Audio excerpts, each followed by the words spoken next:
Namaskar friends, this is NJ, your host on this channel. So guys, in this video we will have our quick discussion on this topic that recently this has been in the news that Dalai Lama's 90th birthday, he gave some indication about how the next Dalai Lama is going to be anointed, how that holy person is going to be selected. So guys, recently this movie came, I do not know whether you have watched that or not, Conclave.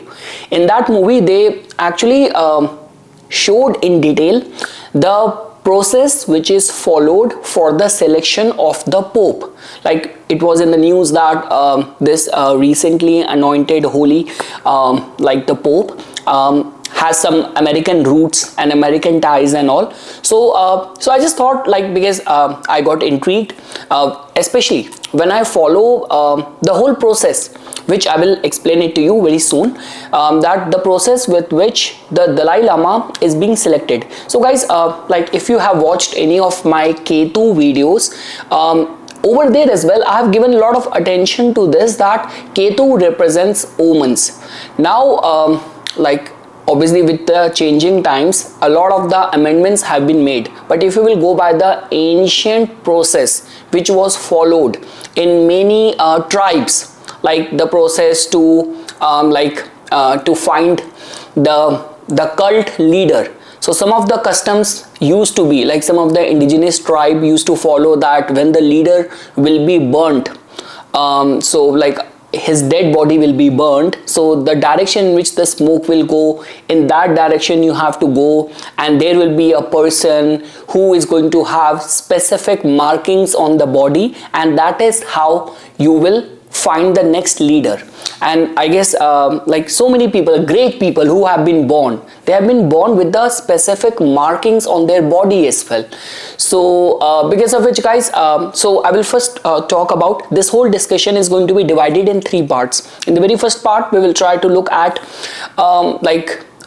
the process which is followed, why this has been in the news. In the second part we will briefly look at the current Dalai Lama's astrological chart as well. So currently the name of the Dalai Lama is the Tenzing Gyatso, and so Holy Dalai Lama, he is the 14th Dalai Lama in the succession.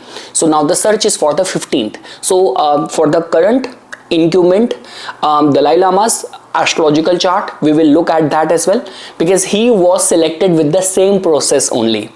And then at the end I will talk about certain people who are born with those kind of holiness, those kind of prophetic powers and ascetic powers and all. And again guys, when we talk about these kind of things, then see, even if I were to talk about from the Hinduism point of view as well, certain things which these days, just to make a reel, people have to say that or wear certain things, look in a certain way to give that impression. So again, the energy of Ketu works on a soul level. You do not have to resort or take refuge in any external paraphernalia or any medium to give this impression that, hey, I have a license, I am spiritual. That is a kind of a vibration which goes deep within. And so those people who will be vibrating on the same frequency, they'll be able to connect over there. So again guys, Ketu energy is not something which you can see from the eyes or on the surface. That is a feeling, that is a awareness. So okay guys, so the very first thing is regarding today's discussion is about this news. I'm sure I'm going to be sharing that in the screen as well, as you can see. So that this news about the 14th Dalai Lama's declaration. So on his 90th birthday, the Holy Dalai Lama confirmed that there will be a successor.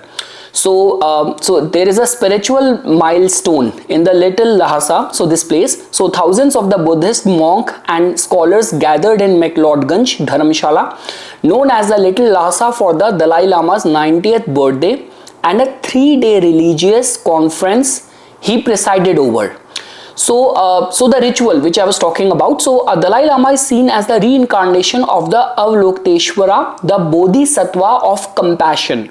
Traditionally, high-ranking lamas form a search committee after a period of the mourning, seeking signs of the oracles, visions, and nature to locate the reincarnation. So wherever nature comes, it's the Ketu.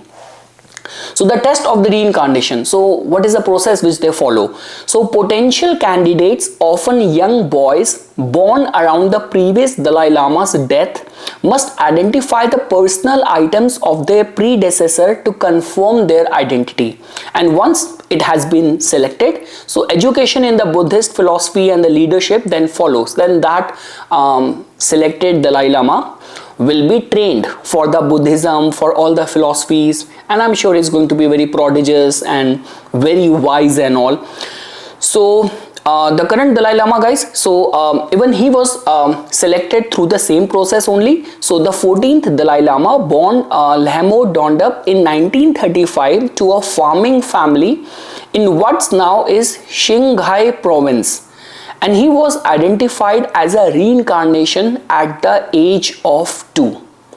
So there was initially this thing that like there was those times when Dalai Lama, the current Dalai Lama, gave this hint that there will be no succession, and this institution of the Dalai Lama, that position will end and there will be no succession, because he was like scared that he warned that a stupid Dalai Lama could disgrace the tradition. So better it would end with him. And so yeah, but recently on his 90th birthday he announced this. And now why it came to the news? Because of the China's influence. So China wants to select the Dalai Lama, but through the method, their historic golden urn lottery method. So that's how, like, there will be voting, and through that lottery system the name will be selected. So which the follower of the like experts believe China might name its own Dalai Lama, creating two rival figures, one chosen by the exiled Tibetans and one by the Beijing. So obviously if there is going to be geopolitics over there, over a religion, over a anointed leader, so there is definitely going to be news and politics. So I just thought we will not get into the political side of it, we will just focus on the spiritual side of it. So now guys, we will look at the chart of the Dalai Lama, the current sitting Dalai Lama. So again guys, please, I don't want to get into it that I calculated it was the Taurus Lagna, it is the Cancer Lagna. It is from a trusted source, and just because guys, there are like certain ways via which I connect with the energies. So I personally feel that his energy, his personality, his whole life can be aligned more with the Gemini Lagna. Now again, I'm not forcing you, that's my finding, so that's how I'm going to be presenting it to you. So Gemini Lagna guys, so like the way I mentioned, so he's born with the Surya, Sun, and the Ketu conjunction in the first house. So again guys, like when we talk about the Sun and the Ketu conjunction, so again this is one such kind of combination which hold this power to give you the prominence, that kind of promise of that ascension, which is like a birth promise, soul promise. He was identified, he was recognized at the age of the 2. What better proof you need for that? So again guys, I always say, those people who are being favored by the nature, favored by the Ketu, so it's just like that, they are the chosen one. In one word, if I were to say, they are the chosen ones. So Sun and the Ketu in the first house rising over there, so all the omens got perfectly aligned that he was identified. And Jupiter has to be given attention, obviously. So Jupiter has to be given attention. I will summarize it at the end. So Jupiter is there in the 5th house, so that also tells about the Pur Punya, past life merits. And guys, like the way when I was like giving attention to his chart, I see, like, you know, when we say a lot of the very successful politician, you will see the prominence of the Venus in their case. And along with that, like, I generally give attention to the date of birth as well. So when I was like giving attention to the date of birth to the Dalai Lama's case as well, so he's born on a 6th. So he's born on a 6th. In numerology, 6th is connected with the Venus. I always talk about the archetype, right? His moon is conjunct with the Venus in the chart. And where moon is placed, it is placed in the Purva Falguni Nakshatra. So again guys, like people who talk about like, see, I will be honest with you. When I look at people like Osho, who celebrated spirituality, there was a time when I was like very much active when I was in India with the art of living, and I also remained lucky that I got a chance to meet the Shri Ravi Shankar ji in person as well. So I'll be honest with you, more than the Jupiter, the vibe which I got from him was of love, purity, compassion. It has got more to do with the flavors of the Venus in his aura, what he was resonating. So you can see that moon is in the Venus nakshatra, moon is conjunct with the Venus, his date of birth is of number 6. So yeah, all of that is the Venusian energy which we can see over here. And yes guys, trine house has to be strengthened. So Saturn is also there in the 9th house. And again, see, a lot is dependent on the philosophy, the religion which we are talking about. Buddhism, I would say, somehow it gets very strongly aligned with the energy of the Ketu and with the Saturn, more with the energy of the Saturn. So Saturn is there in the 9th house. Trine houses are very strengthened. Again guys, I will not get into the Navamsa because I am sure only with the ascendant which I have taken over there as well, there will be a lot of the contradiction in the comment section, and diving into the Navamsa will be much more kind of more contradiction. So let's wrap it over here, that those people who get anointed, who are the chosen ones, how and how much is the power which Ketu holds to bring that to you.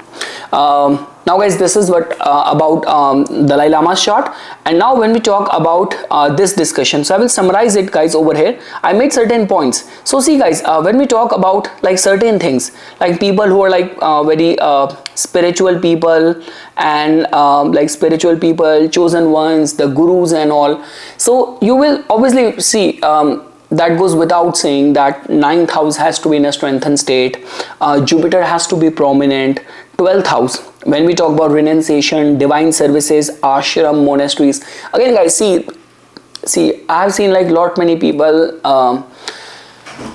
see, if your 12th house is going to be strengthened, right, and you talk about spirituality, I want to renounce everything. See, the hard fact of the life is you need to have the wealth, you need to have the artha, even to reach till the moksha.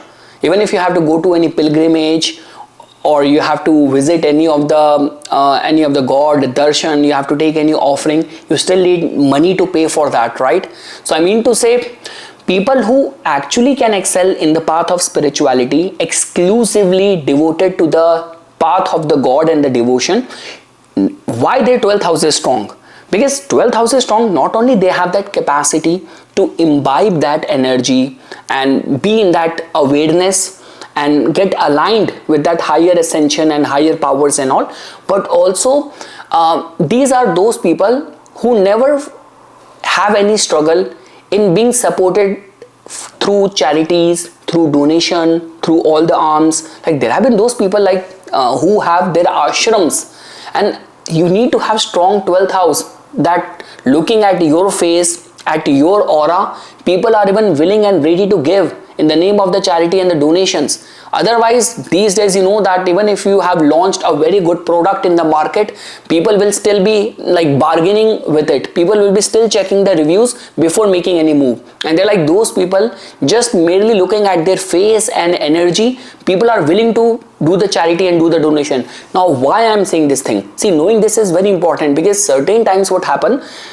they're like those people, they don't have that destiny. They don't have the destiny to be exclusively in the path of the spirituality. So what happens? Certain dasha comes. Dasha is not like your wife. Dasha is like affair. Dasha came and suddenly you abandoned everything. Those 3-4 years made you like this. Now when that time has got over, you realize that, okay, I don't have that in me. And now you are like struggling with the finances. You have lost on the golden time of your life. So that is what I'm trying to say. 12th house has to be prominent.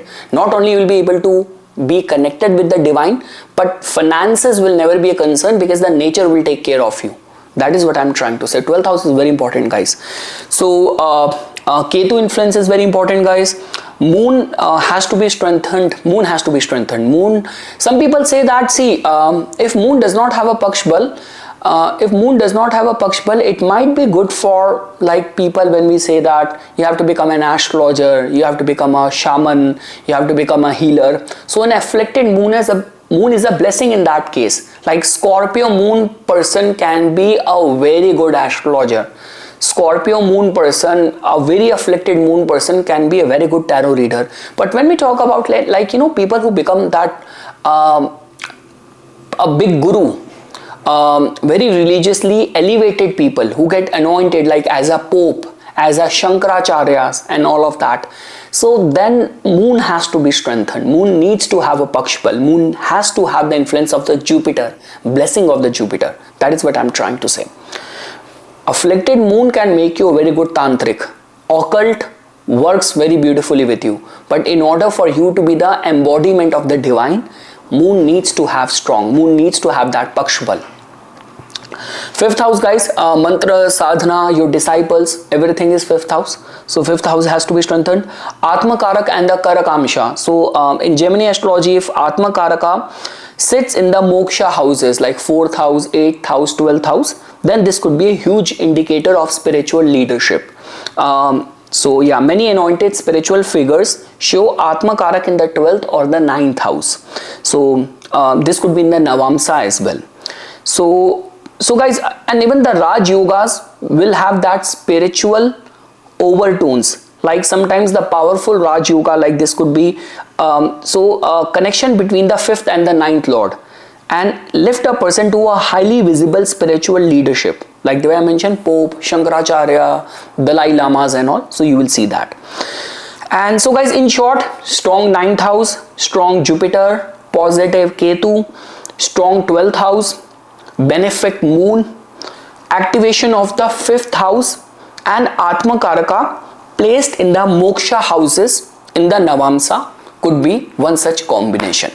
So yes guys, this is something which I wanted to say as a part of my inputs. For further more updates and notification on the divine science of Vedic astrology, please subscribe to my YouTube channel and follow me on my Instagram account.